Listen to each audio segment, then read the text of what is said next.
नीमच में बगाना रेलवे फाटक पर ओवरब्रिज का निर्माण प्रस्तावित है, लेकिन निर्माण से पहले विरोध होना शुरू कर दिया है। इसी के तहत आज स्टेशन रोड पर रेलवे फाटक पर ओवरब्रिज निर्माण को लेकर प्रस्तावित नए नक्शे के विरोध में क्षेत्रवासियों ने कड़ा विरोध जताया। नगर के बगाना उपनगर को मुख्य नगर से जोड़ने वाले इस महत्वपूर्ण ओवरब्रिज के लिए पहले सर्वेक्षण एवं निरीक्षण के आधार पर स्वीकृत नक्शा क्षेत्र के व्यवसायियों, नागरिकों और पर्यावरण की दृष्टि से सबसे उपयुक्त माना गया था। इस नक्शे के अनुसार ओवरब्रिज किसी भी निजी संपत्ति अथवा भवन को प्रभावित किए बिना बनाना प्रस्तावित था। ये मार्ग बगाना से सीधे रेलवे फाटक के ऊपर से होकर कृषि उपज मंडी की रिक्त भूमि एवं होटल राज पैलेस के समीप लेवड़ा ग्राम तक जाता था, जो यातायात के दृष्टिकोण से भी उत्तम और व्यावहारिक। हालांकि क्षेत्रवासियों को हाल ही में ज्ञात हुआ कि पूर्व स्वीकृत नक्शे को परिवर्तित कर नया नक्शा तैयार किया गया है।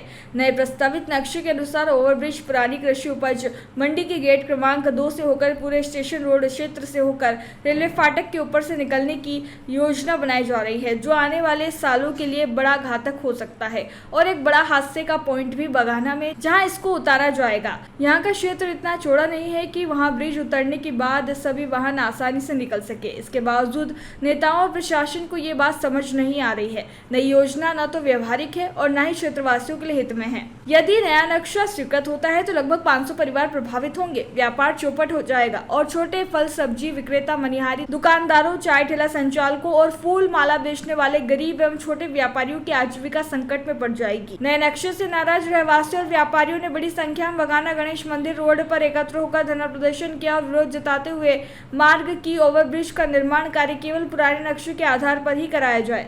भारत का ब्लॉक बाबजी एएससी ब्लॉक, मजबूती एसी स्टील जैसी, न रेती न सीमेंट न तराई की है झंझट। भारत का नंबर 1 ब्लॉक आईएसआई व आईएसओ मार्क से प्रमाणित भी है। एमपी राजस्थान का सबसे अत्याधुनिक प्लांट। अगर आप भी चाहते हैं बाबजी एएससी ब्लॉक मंगवाना तो आज ही संपर्क करें। Jhanjharwada industrial area, Neemuch, Madhya Pradesh. Contact number screen पर मेंशन है, जल्द ही संपर्क करें। छोटी सी बात एक ब्रिज को लेके या 4 लाइन को लेके यहाँ के लोकल नेताओं की उदासीनता का एक परिचय है। जैसे कि 4 लाइन भी निकली है तो भाटखड़ा बंटा के बाद यहाँ अपना मालखड़ा बंटा, मनासा बंटा, जावत बंटा, यहाँ पे ओवर ब्रिज नहीं होने से आए थे एक्सीडेंट होते थे। उसी तरीके से ये ब्रिज तो यहाँ निकल रहा है, ये सिर्फ एक्सीडेंट जोन भी बनेगा क्योंकि अंडर ब्रिज वहीं, मंडी गेट वहीं और ये ओवर ब्रिज भी वहीं आ रहा है। तो प्रशासन की ध्यान देके या कि नेताओं को अपनी उदासीनता छोड़ के इस पर समीक्षा करनी चाहिए कि एक अच्छी प्लानिंग करके 50 साल की प्लानिंग करना चाहिए। नीमच एक जिला पहले से आने वाले समय में यहाँ से अच्छा व्यापार जाता है।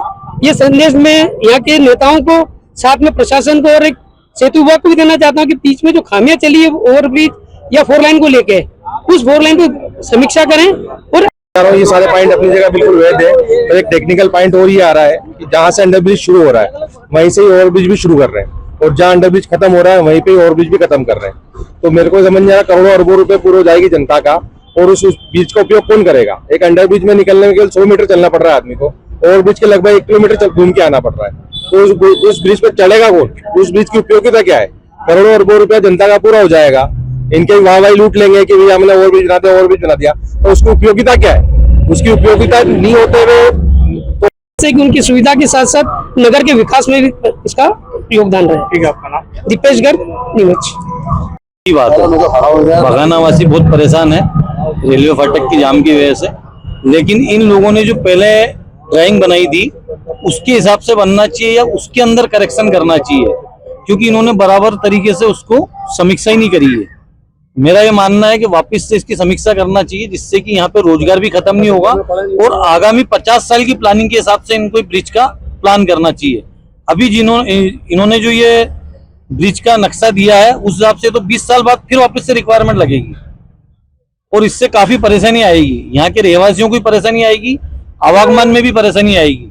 और ये जिस जगह से ब्रिज को चढ़ा रहे हैं वो ऑलरेडी मतलब मंडी गेट में जाने आने का रास्ता है, अंडरग्राउंड में जाने का रास्ता है, जो अंडरग्राउंड ब्रिज है, तो वहां पे ट्रैफिक का बहुत बड़ा जाम लगेगा, दुर्घटना के चांसेस बनेंगे। तो मेरा प्रशासनिक अधिकारियों से, नेता लोगों से यही आग्रह है कि आप, बहुत अच्छी बात है, अच्छा प्लान है आपका, लेकिन इसकी पुनः समीक्षा की जावे कि क्या यहाँ से उचित है या पहले वाला जो ड्राइंग था वो उचित है। एक बार पुनः इसकी समीक्षा करना चाहिए। बस यही मैं निवेदन कर सकता हूँ, इससे ज्यादा और कुछ नहीं कर सकते। ठीक, मेरा नवीन अग्रवाल। कहना है ब्रिज जनहित के लिए बना है, बाकी इसमें कोई जनहित नहीं, डेंजर जोन बन रहा है जो कि एक्सीडेंटों को निमंत्रण दे रहा है। और यही ब्रिज अगर वहां से बनता नाकोड़ा धाम स्कीम नंबर 9 से, तो बघाना टोटल पार करके नाका नंबर 4 पे उतरता, जिससे बघाने वालों को भी सुविधा मिलती, अंदर ट्रैफिक जाम नहीं होता। ये बनने के बाद भी कोई औचित नहीं है, सारा ट्रैफिक और जमावड़ा वही बघाने में पर्याप्त रहेगा। और वहाँ ऑलरेडी इतने स्पीड ब्रेकर है कि आज कोई आदमी निकलता है। क्या चाहते हैं, कहाँ से बनना चाहिए? भाई ब्रिज जो बनना चाहिए उसका नया डाइवर्सन वहां से होना चाहिए, ये स्कीम नंबर 9 के यहाँ से, तो वहां से पंचवटी होते हुए सीधा बघाना नाका नंबर 4। उससे क्या है, सारा जोन उधर ट्रैफिक जोन उधर रहेगा, क्योंकि ऑलरेडी ये मंडी अगर उठती भी है तो यहाँ कुछ और भी शासकीय कुछ भी बनेंगे तो उनके लिए भी एक्सीडेंट जोन है, क्योंकि यहाँ सारा जमावड़ा यहाँ रहेगा। और अगर वो पंचवटी से होता हुआ वहां जाता बघाना, उधर बघाने वाले को इससे कोई फायदा नहीं हो रहा, सब ब्रिज बनने के लिए उत्साहित हो रहे हैं, कोई फायदा नहीं। विजय जैन ने, स्टेशन रोड, नीमच।